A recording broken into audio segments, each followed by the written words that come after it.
Friends, आज speech writing का part 2 पढ़ेंगे। हमने एक पार्ट 1 पहले पढ़ लिया है, उसका कुछ कॉन्सेप्ट आपके समझ में आ गया होगा। आज हम जो पार्ट 2 में पूरा कॉन्सेप्ट एक फिर बिल्कुल नया कॉन्सेप्ट दूंगा आपको, ताकि वो पूरा आपकी स्टेबल मेमोरी में चला जाए। ज्यादा बड़ा नहीं होगा, ये छोटा सा होगा, पर आपको समझना क्या है इसमें, ये देखिए इतना आसान हो जाएगा आपके लिए कि जो ही ये स्पीच राइटिंग आप लिखोगे तो ऊपर की 5 लाइन और नीचे की 5 लाइन, यानी 5 और 5, 5 + 5 बराबर 10 लाइन आपको परमानेंटली दे दूंगा। कोई भी आप स्पीच लिखें, अगर वो किसी सामाजिक, राष्ट्रीय, नेशनल, इंटरनेशनल, सोशल, जो भी प्रॉब्लम हमारी है कंटेम्प्रेरी या सराउंडिंग की जो समस्या है, उन पर अगर आपको स्पीच राइटिंग आती है तो आप ये लाइन फिक्स लेके जाएंगे, घर से ये लाइन फिक्स लेके जाएंगे। 5 और 5 10 लाइन आपके पास रहेंगी, और बीच में आपको क्या लिखना है वो बता देता हूं। उसके बाद में आपको पूरे में से पूरे नंबर, यानी आएगा सीबीएसई में 10 नंबर का, आरबीएसई में 7 नंबर का। किस किस तरह से जो लिखना होता है, क्या टॉपिक आएंगे, वो मैंने आपको पार्ट 1 में बता दिया था कि इसकी मार्किंग स्कीम है वो क्या है। इंट्रोडक्शन 1 नंबर का, फॉर्मेट 1 नंबर का होता है, इंट्रोडक्शन 1 नंबर का होता है, कंटेंट 4 नंबर का होता है, और जो यूज ऑफ ग्रामर या जो सेंटेंस स्ट्रक्चर, रेलेवेंस, कोहेरेंस होते हैं, वो भी 4.5 नंबर के करीब होते हैं। तो इस तरह का जो उसका स्ट्रक्चर होता है पार्ट 1 में बताया हुआ है, उसको आप देखें, डिटेल से उसमें बताया गया। लगभग ये 40 मिनट का वीडियो मैंने बनाया था उसमें, और एक टॉपिक पे लिख के भी बताया है, ड्रग अब्यूज पे। आज हम एक नया टॉपिक लेंगे, और लेकिन नया से आपको कोई मतलब नहीं। आप ये देखिए, कोई भी टॉपिक हो, ये लाइन आपके पास रहेंगी और ये लाइन भी आपके पास रहेंगी। यहां क्या लिखना है, ये 5 लाइन परमानेंट है आपके लिए। स्पीच राइटिंग में आप ये लिखना, स्पीच राइटिंग में ऊपर वाली 5 ये लिखना, 10 तो ये लिख देना। उसके बाद में यहां क्या लिखना है वो मैं आपको बता दूंगा। तो ये देखिए, पहला जो अपन शुरू करते हैं एक टॉपिक, कि आपको एग्जामिनेशन में क्वेश्चन ये आ गया कि आप स्पीच लिखिए फीमेल फिट्टीसाइड पे, ठीक है। तो आप जैसे मान लीजिए यहां लिख देते हो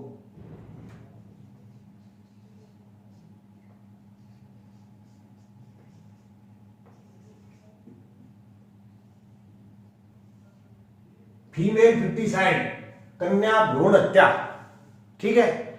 इसका जो आपको आर्टिकल लिखना भी आ सकता है, स्पीच लिखना भी आ सकता है, कैसे लिखोगे, ठीक है। तो सबसे पहले मैंने आपको बताया था कि आप अपना यहां एड्रेसिंग करें। सबसे पहले एड्रेसिंग जैसे ऐसे भी कर सकते हैं, good morning everybody, I am so and सो, ठीक है, इस तरह से। या फिर ऐसे भी कर सकते हैं, जैसे ऑनरेबल, आप इसको फिक्स कर लो, honourable chief guest,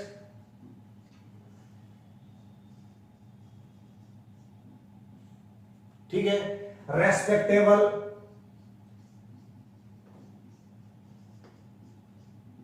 teachers,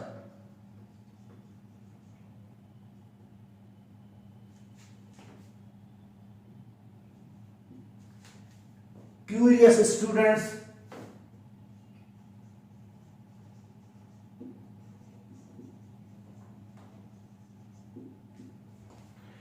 media persons,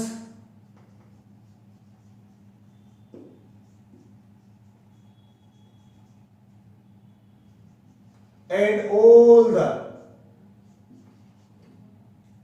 respectable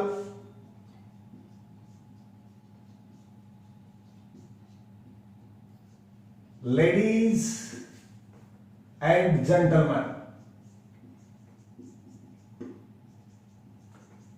ठीक है, कोई दिक्कत नहीं, कोई भी स्पीच आएगी तो लिखेंगे।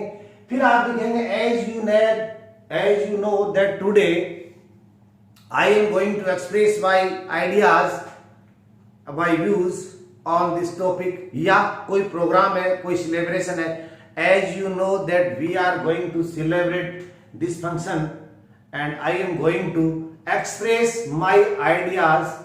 अगर उसी टॉपिक पे है तो ऑन, मान लीजिए कि कोई डिबेट कंपटीशन है तो आप क्या करोगे, I am going to express my views on, या फिर आप लिखोगे इन फेवर ऑफ, या आप अगेंस्ट में बोल रहे हो, तो यानी डिबेट भी आ गई।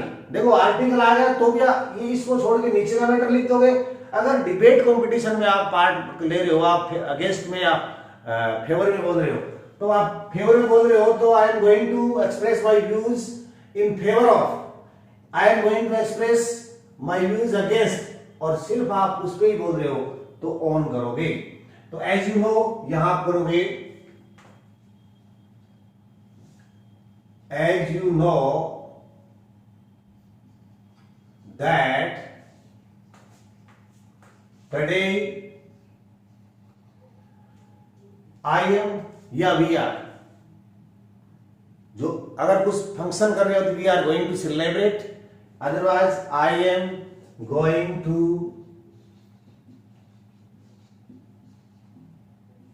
express, व्यक्त करना होता है माई व्यूज। अब ऑन करो या इन फेवर ऑफ करो, अपन ऑन ही कर रहे हैं। ऑन, यहां टॉपिक क्या है, इन्वर्टेड कोमा में करो, फीमेल फिफ्टीसाइड। अब अगर कोई फंक्शन है ये, as we are celebrating so and so, otherwise आप इसको यही खत्म करें। अब उसके बाद में आपको मौका मिला है यहां, तो उसके बारे में भी लिखोगे, आप उनको कृतज्ञ हो कि आप मेरे को ये मौका मिला, इसके लिए मैं आभारी हूं। तो इट्स माई प्राउड प्रिविलेज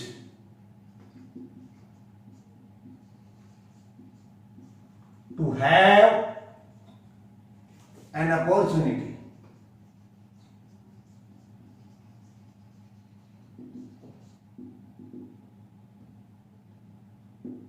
ये हो गया। ये लाइन, ये कितने शब्द हो गए आपको? तो 1 2 3 4 5 लेके जाने घर से, बोलना ही है, लिखना ही है, एग्जामिनेशन में लिखना ही है, कहीं कोई गलती भी नहीं होगी, अच्छे वाले हैं। ठीक है, ऐसे 5 नीचे और बता दूंगा। तो बीच का मैटर है वो हमें तैयार करना है। अब जो बीच में जो भी टॉपिक आ जाता है उस पर आप कैसे लिखोगे, उसका थोड़ा सा अपन वैल्यू पॉइंट पे डिस्कशन इधर करते हैं कि सबसे पहले आप क्या करोगे। यहां देखिए कि इधर है क्या चीज, वो व्हाट क्या है, उसके बारे में आप यहां अपनी व्याख्या करो। बताओ जो भी चीज है, जो भी प्रॉब्लम है, जैसे ऐसे आ गया कि यूज ऑफ सेलफोन या इंपॉर्टेंस ऑफ ट्रीज, जो भी है, तो क्या है वो, उसके बारे में यहां लिखो पहले वाली लाइन। उसके बाद में उसके कारण क्या है जी, ठीक है, उसका रिजल्ट क्या है, और अपने पास उसका सॉल्यूशन क्या है। ठीक है, अब यहां पर जो सॉल्यूशन वाली बात है वो परमानेंट बताऊंगा आपको, परमानेंट होंगे यहां पर, यानी यहां से आप यहां तक की 1 2 3 4 5 लाइन, जैसे ये 5 वैसे 5 आपको दे के जाऊंगा, आप वही लिख देना। कोई टॉपिक हो, कोई फर्क नहीं पड़ेगा, कोई फर्क नहीं पड़ेगा, अच्छे नंबर आएंगे, अच्छे वाली लाइन लिखाऊंगा आपको जैसे लिखाई है। तो अब बीच में यहां आपको लिखना है, तो सबसे पहले आपको बताना है कि व्हाट इज फीमेल फिफ्टीसाइड। फीमेल फिफ्टीसाइड बोलते हैं इसका, FO है पर इसका साउंड है फिफ्टीसाइड।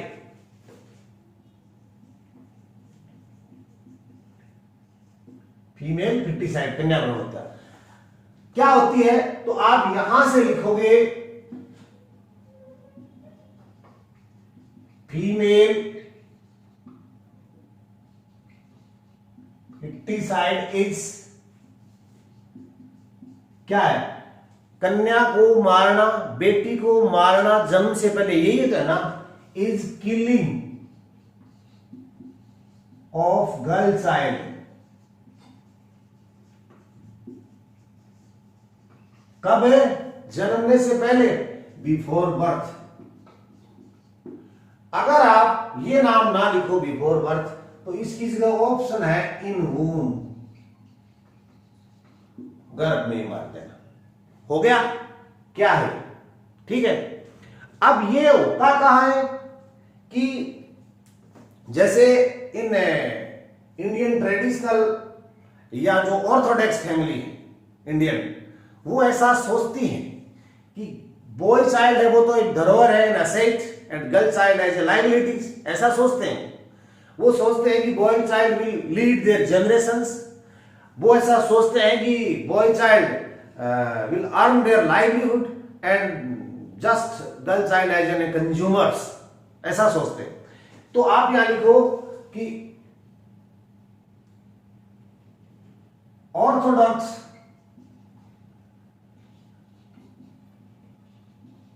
एंड ट्रेडिशनल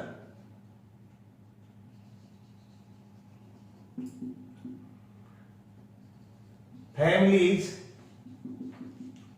या people think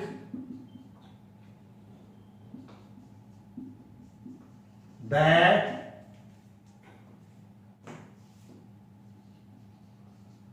boy child as an asset, asset यानी एक धरोहर है, and girl child as a liability.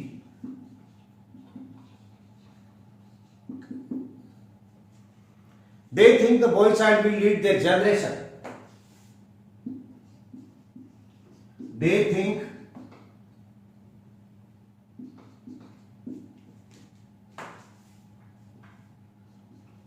the boy child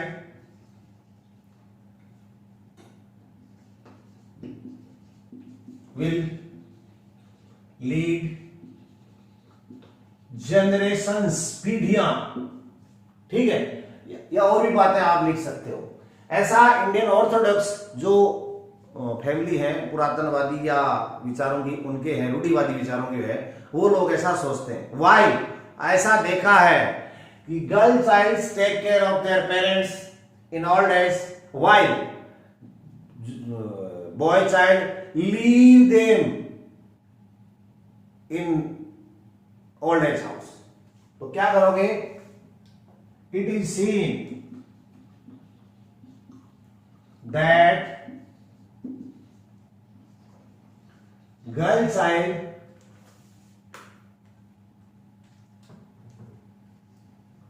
take care of their parents in old age,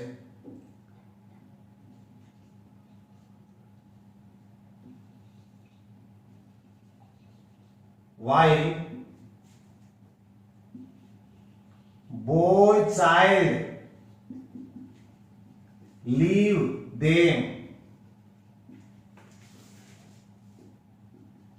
in old age homes। ऐसा देखा गया है। अब यहां हमने बहुत बातें कर ली है इसकी। अब इसके कारण बताने कि इसके कारण क्या हो सकते हैं। कारण क्या हो सकते हैं? तो कारण में आप मुख्य कारण तो देखो, ये बताओ कि इलिटरेसी है एंड पोवर्टी है and insecurity are the major reasons. तो यहां लिखोगे आप illiteracy, insecurity and poverty are the major reason। यानी कारण क्या होगा? एक तो अपने कंजर्वेटिव आइडियाज, ऑर्थोडॉक्स जो आइडियाज है वो है, और ये जो जनरेशन को लीड करेगा एसेट समझते हैं, और ये भी एक कारण हो गए। अब इसका रिजल्ट क्या हो गया है? इसका रिजल्ट बड़े घातक है। इसके परिणाम ये हैं कि the sex ratio imbalances not only in India but through out the world. संतुलन है, जो लिंगानुपात का संतुलन गड़बड़ा गया है। भारत का लिंगानुपात है वो 930 है, और यहां तक कि कुछ राज्यों का तो बड़ा अलार्मिंग है, इवन हरियाणा का जो 800 कुछ है। तो ये बड़ी क्रिटिकल सिचुएशन है फॉर आवर सोसाइटी, समाज के लिए। तो इससे क्या होता है? It imbalances the sex ratio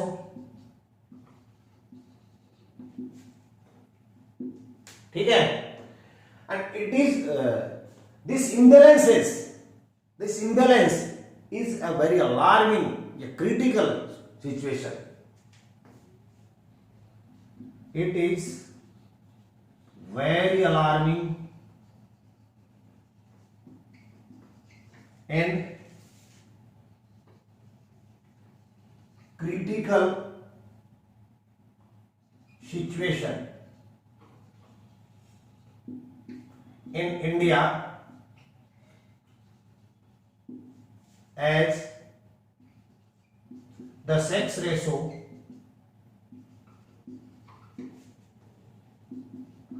in India is 9:30, while some of its states like Haryana and Uttarakhand, while some of states as Haryana is below 900. It is a very hazarding situation for the society.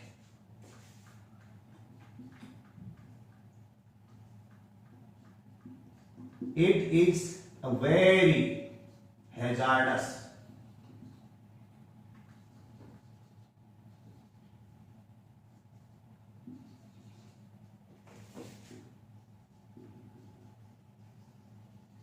situation for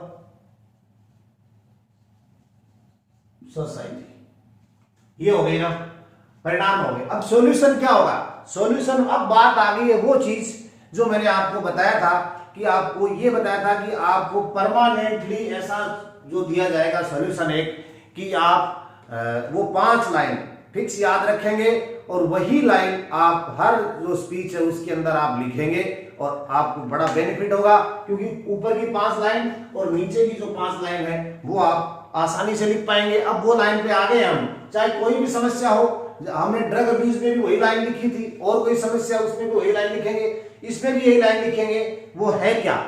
देखिए आप यहां क्या करोगे, should का प्रयोग करते हुए एक जो समस्या है उनमें सॉल्यूशन कौन करता है? सरकार। तो गवर्नमेंट शुड क्या करना चाहिए? लिख दो आगे। पीपल, लोगों को, आम आदमी को, समाज को, जनता को क्या करना चाहिए? पीपल शुड ये करना चाहिए, तो वो लिख दो, ठीक है। और अवेयरनेस फैलानी चाहिए सबको, तो लिख दो। ये बातें हमें लिखनी है। और क्या होना चाहिए इसमें? Sonography centre must be monitored या बैंड, इस तरह से होना चाहिए। तो होगा, यहां लिखेंगे गवर्नमेंट मस्ट अमेंड, अमेंड लिख दिया मैंने, amend effective laws and implement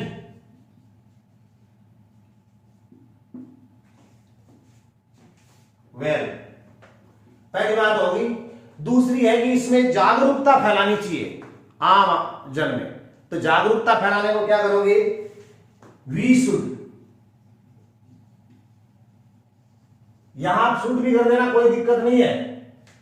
आप शुड से बना देना सारे सेंटेंस, कोई फर्क नहीं पड़ेगा। तो we should spread awareness.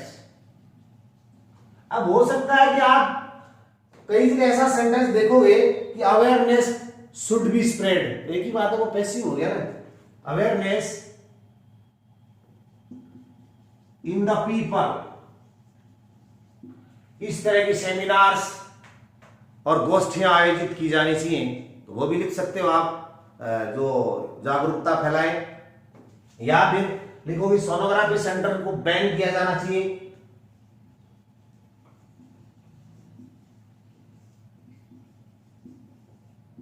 Centres must be band, यहां चलो शुड कर दो आप तो शुड से ही बना देना, कंफ्यूज मत होना। शुड भी सही है और मस्ट भी सही है। मूड अलग है, शुड बी बैंड। ठीक है, ये जो सारी चीजें मैंने आपको बताया था, यहां से ये यहां से आप फिक्स कर लो और यहां से लेके यहां तक फिक्स कर दिया आपने, या अवेयरनेस इन द। अब लास्ट में आपने आपकी बातों को सबने सुना, क्योंकि अगर आप शिष्टाचारी हैं तो आपका एक दायित्व बनता है कि आप उनको धन्यवाद दें। अब वो क्या शब्द होंगे तो आप अलग अलग तरीके से दे सकते हो कि thanks for being patience and listen to me careful, okay, या थैंक्स भी कह सकते हो। तो आप यहां लिखोगे थैंक यू वेरी मच,